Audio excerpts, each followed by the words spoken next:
I recently reviewed the new BMW M3 and it got me thinking. I've never actually owned one. I mean, I've driven loads on the telly, but I've never had my name on the V5 of one.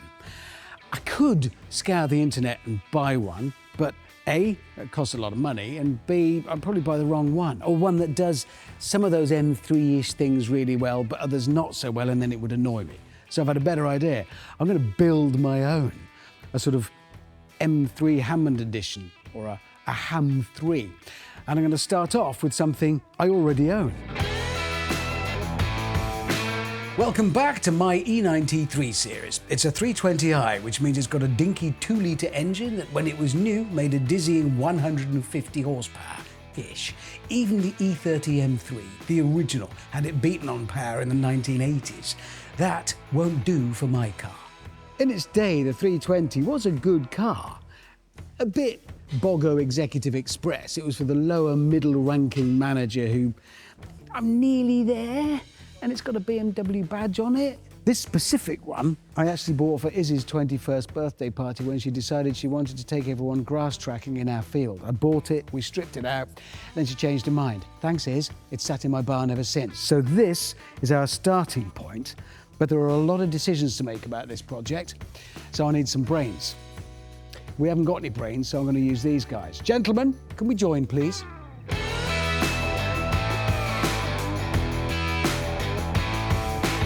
So this is what we got for this amazing project. We got these guys, me, and a knackered old 320. Brilliant! Yeah, I see a future for it, maybe. Good. Motorsport Hermitage. No, let me just get one thing straight. This is our brains trust here. Right. I want you to be positive on this because young Isaac here, he bought the car. And modified it. Yeah. Was this your modification as well? Knows bugger all about M3s, Right. if we're honest. Yeah, no, Okay. not a clue. Me, I love them. Right. You have to, it's the law. Yeah. If you like cars. But I'm not. If it were a Land Rover, he's your man. Yeah. Porsche, I'm all over that. M3, nah. You, by contrast, are a Should know things. colossal quivering nerd of them. Yes. So we're going to be turning to you. That's fair, isn't it? I mean, it's fair adjacent, but I know more than I probably should about Yes. them. So we're making your version of the M3, your Yes, ultimate car. I love that. That's what I want to do. I want to capture what it is I've loved about M3s, because I've driven them since they were around. I'm old. Right. OK, so we start off with the E30. That's the original, the best, gorgeous, dinky little engine. Will you pay attention? This Yeah. is give us a important. brief E30. headline trot through of the M3's history. And if you're not an M3 person, learn. The best is the E46 M3. Don't interject with the That's what expert. people say. E36, boxy, very 90s-ish, beautiful engine. It's kind of had its moment. I was never a huge fan of them. E46 is the best There we one. go. Wait, I think. engines-wise, are we still on straight sixes? Yeah. Again, this conversation is exactly why nobody talks to us in pubs.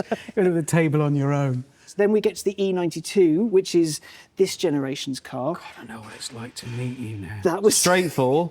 That was well. This isn't an M car.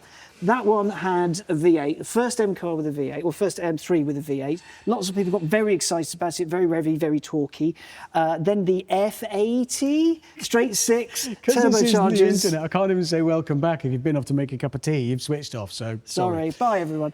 F80, Yeah. straight six turbochargers, very torquey, very sort of weirdly fuel efficient. And then where we are now, the G80, which you drove Yes. the other week and seemed to quite like. I very much did. But they have been getting heavier. They have. And I think We there's- all are, love. Yeah, I know. Tell me about it. I think there's a joy to be found in the lightweight going properly back to the roots. Yeah. So what engine? A 4-pot would be good. Maybe not this one. I think we go lightweight road spec with a 4-pot. What's the hottest 4-pot we can put in it? There'll be a few. I might be able to put a little turbo on it. That's actually a good plan. Okay. What can we do with the interior? Put one in. It needs an hasn't Alcantara or Alcantara. carbon dashboard. So this isn't, we're not resto modding this. No. We are making our homage to the BMW M3 in this era of heavier, ever more powerful cars by going lighter again, a zippy engine, maximum use of its power, fizzy, fun and happy. Now, we had a cursory glance at the E90 last time, but it's now time to see just how much or more likely, how little we have to work with. I already know, if I'm being polite, this car is knackered. Its best days are behind it. So before we start spending time on grand plans to turn this tired old 320 into my perfect M3, we need to work out what's going on, because this could be anything from a bit worn to one sneeze away from falling apart. As I'm Carly's brand ambassador, I'm going to use it to find out exactly what is going on, rather than leaving it to guesswork. Right, this goes in here. BMWs, especially of this vintage, are absolutely stuffed with computers. There are control units for steering, engine, gearbox, ABS, stability systems, airbags, suspension, absolutely everything.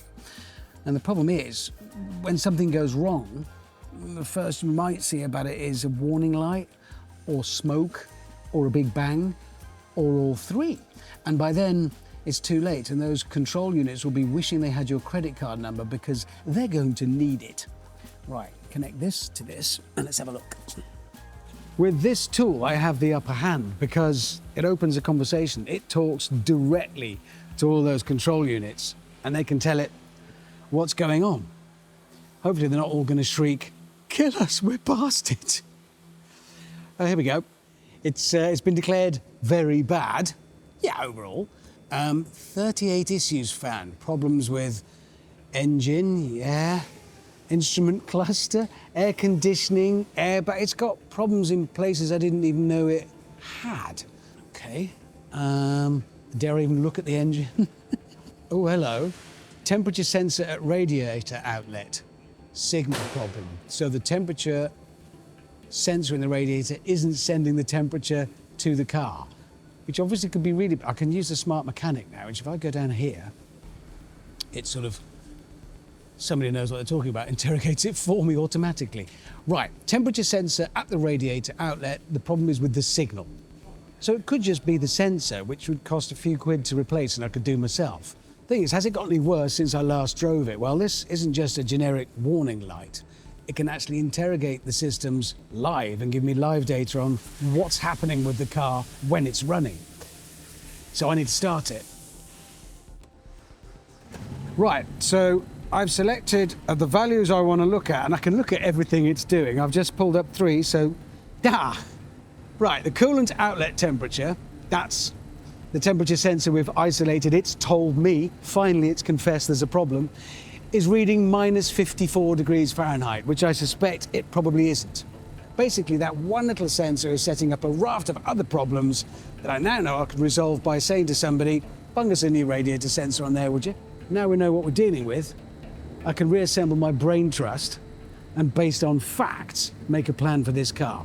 If you want to know the truth for yourself, you can click the link in description, and if you use my code Richard15, you can get 15% off Carly for yourself.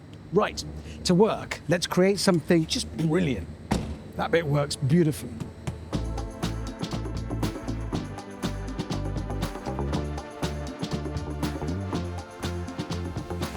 Right, chaps, here's the skinny. The car's shagged. Nice. It needs wheels, engine, exhaust, ancillaries, wipers, windscreen, steering wheel, seats, interior, tyres, clutch, exterior, pretty much everything. Nice. Yeah. Would it be great. cheaper to buy another car? Do it. Or an M3? That is not in... Maybe actually buying an M3. That is not in the spirit of this venture. Okay. I think what we should probably do is work out how much of this car is usable. The wing mirrors? Well, that badge is nice. I'd like to change the mirrors, they're ugly. Okay, so we need to get rid of those. So Yeah. we've got a badge. Yeah, that works. Tell you what, why don't we just start? Let's get it back a bit, Right. and then have a look and see if it inspires a plan for exactly what we're going to do. What are we doing, boss? This off, and then we'll have Right. a look how much room we've got to play with. Okay. We need to get this You up. could pop the bonnet. Why have you got that? I just got the tools for the job. Well, what are you going to do with it? Remove things. We We can won't need this, do we? Because that'll be like a nice carbon Yeah, well, intake. let's just get a star. and then do that and it'll come out. Might not be able to tell, but I'm not really good with spanners. Where's the big red one? That's that's a hose that's come off. Incoming. Incoming. Hold. There we are. See, my dad never taught me any of this stuff, so I'm learning by doing. Isaac, it's being horrible to me. Yeah, this one's not the best. Slightly rusty. Somebody's put a bash plate in the way, so I can't get behind it. But, Don't break the front. there we are. Bash plate's off.